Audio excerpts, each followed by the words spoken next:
Hello, you wonderful people. How's everybody doing? I wanted to make another video. It's been a while. And today's topic, I wanted to talk about why nobody is hiring junior developers. And you look at YouTube, there's so many different videos. Some people talk about economy. Some people talk about AI taking jobs. Some people talking about influx of many senior level engineers. And a lot of people talk about many other various things like the interest rates and the way the world is. And so there's many, many reasons why people may say things like that. But based on people that I talk to, I still see folks getting jobs. They might not be the jobs at Google's or Meta's or Amazon, right?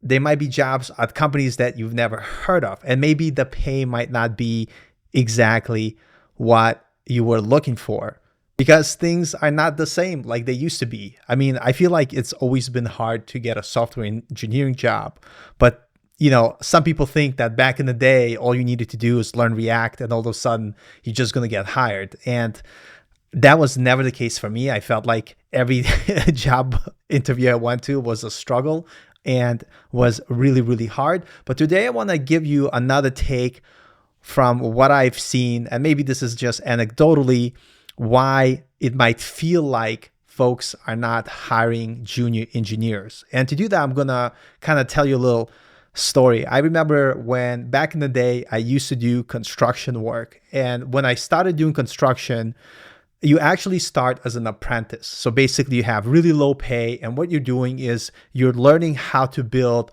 real things through trial and error by being apprentice to somebody that's willing to take a chance on you and give you their time by training you and bringing you up to speed to a point where you're actually able to solve problems yourself. When you are a junior, or they used to say in construction, you're very green, you're very new, and you don't know anything. And so the expectation is when you're starting out, you're probably going to make mistakes, you're probably going to break things. But the bet that your mentor was making on you is that, like, hey, over time, they're going to learn the skill and they're going to start being productive. And I think the issue right now is companies can't afford to take that gamble. They can't hire someone and not expect them to be productive right from the start. So what I've noticed is a lot of times when people have job opportunities that a lot of times you see online, they're actually looking for people to solve specific problems and issues. And I know that might be like a hard pill to swallow because when you're graduating college or you're self-taught developer, you might not have that work experience and you might not have that value to bring to the company where you actually solved some problems that bring value. And some companies are not willing to, especially in the market now where there's an influx of a lot of mid-level and senior level engineers, that they might not be willing to take that chance with the economy and everything else going on. They much rather hire more senior developers. I was talking to one of my friends from one of the communities that I hang out, and he self-employed. He works as a contractor. He basically finds his own clients. And what he told me, when he's looking to hire someone to help, he's always looking for someone who he knows will get the job done. So he's not going to hire someone, especially when there's deadlines, clients want stuff done, on time. He's not going to take a chance on hiring someone brand new because he can't afford it in his business. He needs to hire someone that's going to deliver on the product, deliver on the service. And that's something that I've seen. One of my good friends who was laid off not too long ago, he started, and he's at senior engineer level, he started looking for jobs. And to be honest, it was never easy, right? You still had to go through networking, going through recruiters. Really, he put in a lot of work and had a lot of different interviews. Some of the interviews were the typical whiteboard interviews, and some of them where the company would just be like, hey, we have this problem. Is this something you're familiar with, or is this something you could solve? And unfortunately, in today's market, I think companies are looking for people that are able to solve those problems. So in his case, from his past experience that he had, it was something that brought a lot of value to the company that he was applying to. And for them, what he was offering was not so much him himself, but his experience from the past that he had of solving the exact problems that that company was looking to solve. And I know that might sound unfair, but when things are tough, when companies have to tighten up their belt, and we could talk about what that means, but the reality of the situation is that sometimes people have problems, they have deadlines, and they need to hire people that they know could deliver on the service that they're looking for. And maybe with the influx of senior engineers, and of course, this is anecdotal from the experience of me talking to people, it seems that companies are not willing to take a chance on someone brand new.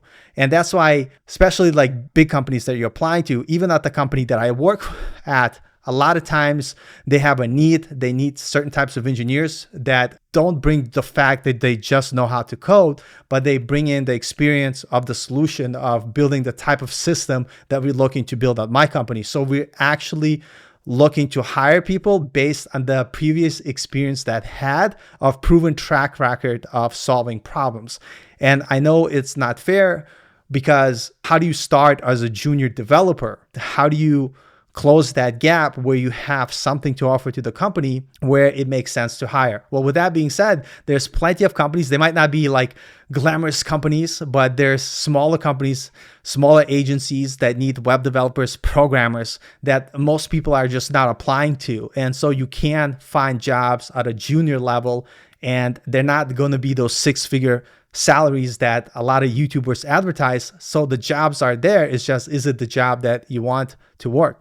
And the changes with AI, I'm seeing there a lot of developers are starting to rely on using the tools. And what's happening is a lot of the senior engineers, they're able to get a lot more done, and mid-level engineers using, let's say, tools with AI, they're also able to get a lot more done. And so maybe there might seem like no need for hiring someone brand new, because they feel like the smaller team that they have with the help of AI could get more done. I don't know if it's true or not. I use AI on my day-to-day basis, and sometimes it fails miserably, and sometimes it's very helpful. So I don't see how it could be making people so productive that they're able to do that. And so what I would say for you, if you're starting out, just know that things are not as easy as some people say they used to be. And so you need to kind of persevere and not think about when or how I'm going to get a job, because that type of stuff and attitude is not going to help you, because at the end of the day, you're going to get a job when you're going to get a job. And so the best thing you could do is just worry what steps bring you closer to getting hired, getting in the door.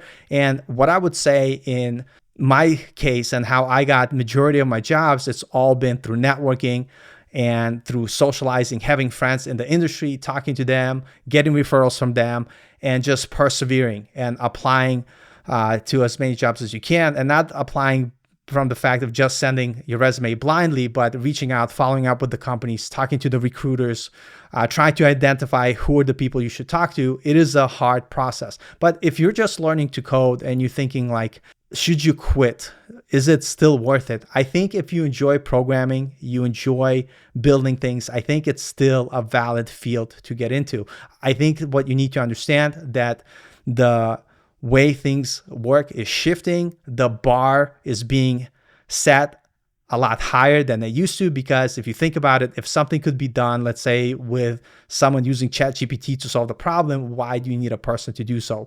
Not saying that's the case, but what I'm saying is that you need to focus on trying to figure out what kind of things you need to build that solve real world problems, and figure out how to build that experience. And when you're just graduating or start learning to code, you might not be able to solve any of those problems. And so I totally understand the pain. And so what I would recommend is, when you're building things, don't try to build things that ChatGPT could build. For instance, if you go to ChatGPT and you say, build me a CRUD application that does basic note taking, right? If ChatGPT could do it, that's probably a bad project for you. What you need to be able to do is think of what can you build that is a little bit more complex and involves multiple steps. So what I've been trying to think of is try to think of building products and business solutions. Find like a cool use case and try to build that service or product. For instance, one of the friends I was talking to, my sister's partner, he's a teacher and he wanted to figure out a way, and he's not even a programmer yet, but he wanted to figure out a way how he could expedite the process of grading homework. And he was wondering if he could come up with some sort of AI tool, which will basically take all the different assignments and summarize them, at least give him like a brief context of what to expect as he starts grading it, like to save him some time. And I was like, you know what, that could be like a cool solution or a cool service to make. So the idea, instead of building application for the sake of coding, try to build solutions to business problems. Find something in your life that you want to automate or improve and do it through coding, and then deploy it. So I think in terms of like what you should be able to do as a junior engineer, I think you should be able to build a product that solves some sort of need and you're able to deploy, even if it's using services like Vercel or Render. You don't have to like set up your own VPS, but you need to start from idea of thinking of what the problem is, thinking about how you're going to solve it, and then coming up with steps of how to deploy it and bring it to market. Because that way, what you're practicing is you practicing bringing value through solving problems. And why I like this approach is because while you're trying to get hired, you're building things that actually have valid use cases in the world, because you're building things that either solve your problem or could solve somebody else's problem. And the way I look at it, it's like, maybe you'll build a bunch of those apps, you build your experience, you're able to talk about, you're able to get a job, or you get good at building products. Maybe you'll build a product that will generate income for you. And so that's kind of what I've been thinking about in terms of how to approach moving forward. But to summarize, basically the bar has been set higher than it used to be,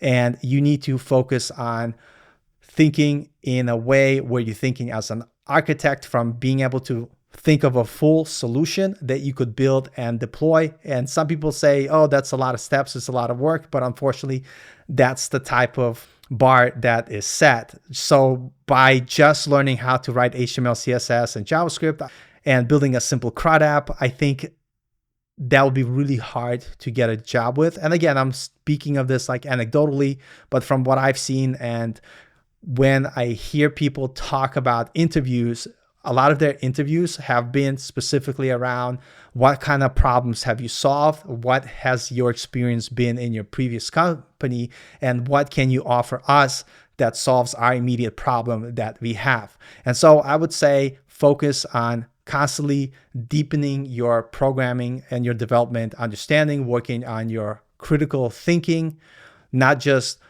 like the basic coding part, like how do I code this basic widget, but think of how does it fit in the whole system that kind of solves a business problem. So what I've been trying to do is think of different product ideas that I could build from start to finish, from having it an idea to building out the project and deploying it, and then trying to share it with users to kind of go through that full process of building solutions rather than just learning to code.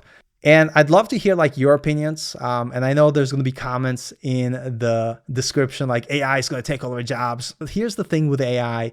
If AI is going to take my job, it's definitely going to take all of your jobs, right? And so that's such a silly logic. And then at the same time, if it is going to take all of our jobs, then there's nothing left for anyone to do except to do the things that you like. So if you like programming, and you like coding, you like building things, then just do it anyway. And that's kind of why I'm still here. And this is why I still do it, because this is something I enjoy. And when that day comes, when the machine takes all of our jobs, then I'll still be doing coding for fun, or whatever it is. Because at the end of the day, if you think about it, the way people talk about AI, if AGI happens, I don't think it is. I think the timeline is completely skewed. Maybe I'm being very optimistic, but if you think about it, if AI takes all the jobs that we possibly can, it'll probably replace 90% of our workforce. And the only jobs that will be left are service jobs, like a personal trainer. I mean, even that might be replaced by robots. So like working in a restaurant as a server, wait, that could probably get replaced. Okay, being a plumber, construction, but that also could probably be replaced by robots. So I don't find it very beneficial to think in those extremes. What would happen, I think, is pursue the thing that you want to pursue because you enjoy it, and then try to put in the time to learn it on a deep level where you're able to get past the surface. It's not just building a basic CRUD app, but being able to solve more complex problems. And if you feel that you don't know enough or what that means, just continue to build things. And every time you build things, see what one thing you could do a little bit different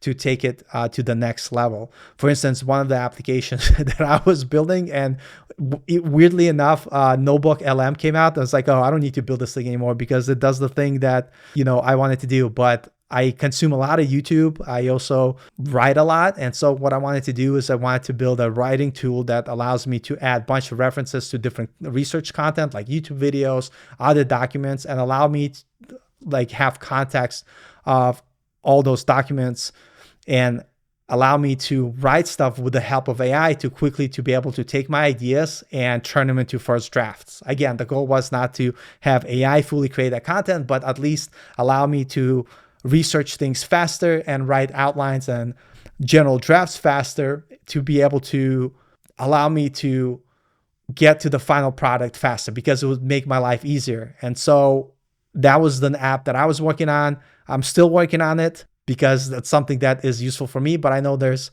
so many other companies that build similar products, which to me kind of funny because it's like, oh, I guess that was a good idea. They just build it faster than I did, which is perfectly fine. But the point is, like, I'm building these things because I have a personal need of thing that I want to solve, and then I just enjoy it. And when it comes to building things, also, I just want to kind of throw this out there. So a lot of times people think of, I need to build a web app or a website or this. One of the things that you could think about before I finish this video is that you don't have to build like full products. For instance, there's many different things like, let's say I'm going to use WordPress because everybody's familiar with WordPress. And then there's other services like HubSpot. It's a CRM that does all this stuff and it allows you to manage your marketing campaigns. Like I work for a company called Strapi. We have a headless CMS. Like instead of building like projects, you could look at all these different ecosystems like HubSpot or other services, or look at like our headless CMS Strapi. And a lot of these products, they have a plugin ecosystem. You could come up with a solution which takes a couple of different services that there's no solution for, combining and building a product. I'll give you an example. For instance, I write, as part of my job, I create content for developers. And so when I create those articles, we need to have a way to track them through being able to easily create UTM links, but all of that is tracked in HubSpot. And so HubSpot and Strapi, they don't have a direct integration with those features. So I was thinking of building a plugin that would basically integrate with HubSpot's API, but allows me to do all that stuff inside my Strapi application. But when I'm able to add my blog post in the backend of my Strapi application, I want to be able to do all that marketing stuff, like create a UTM link, create the tracking link, all within the Strapi application. I don't want to have to leave that and go to HubSpot. So you could build these little different integrations that allow you to add services that make people's life easier, because otherwise they have to do things manually. And that's just like one idea. Another thing that I want to say for you, for instance, if you're thinking of what is a cool idea to have, one of the things you could start to think about it. I don't want to say AI agents because it's such a like a hype thing. It's like everybody's like AI, but don't think of that, but think of like, how could I create cool automations that help businesses do things more efficiently? That's like another cool idea to think about. So don't think about just like simple CRUD apps or like basic website, but think of things that help to users to save time or give them the opportunity to do things more efficiently through automation, through using different AIs and services. And I think that sounds like a more fun project to build, but more importantly, you're thinking about building things that solve problems. And I know this has been really ranty, but I haven't made a video in a while, so I wanted to kind of make a video that's just kind of give you my thoughts that I had on getting hired in 2025, why it's difficult for junior developers to get a job. But with that being said, if you're building things and learning, a lot of people wonder, like, how did you start? How did you get discovered? And some people don't like to hear this, but it's through networking and getting out there. So I started this YouTube channel, not just because I want to have a YouTube channel. This YouTube channel doesn't pay me any money, but at the same time, it brought me more money, or more value, I should say, than I could have hoped for. Why? Because it allowed me to build my brand and share my journey of learning to code, and allow me to do it publicly. Through having this YouTube channel, I made many connections that led me to jobs and allowed me to find cool opportunities. And one opportunity that I actually had the opportunity to make a couple of courses for a free code camp, which was kind of cool and really excited. And so I created this full stack course using Strapi 5 and Next.js 15. You could check it out. Again, I'm not saying like, look, Paul has a course. What I'm saying to you, I took to heart this idea of doing things publicly and try to build connections and relationships with others. Free Code Camp happens to be one of those people. I also worked closely with other like YouTubers. I also hang out on Discord, different communities. And the point here, what I'm trying to say, getting hired is not just about learning to code, but it's getting involved in these different communities and trying to add value.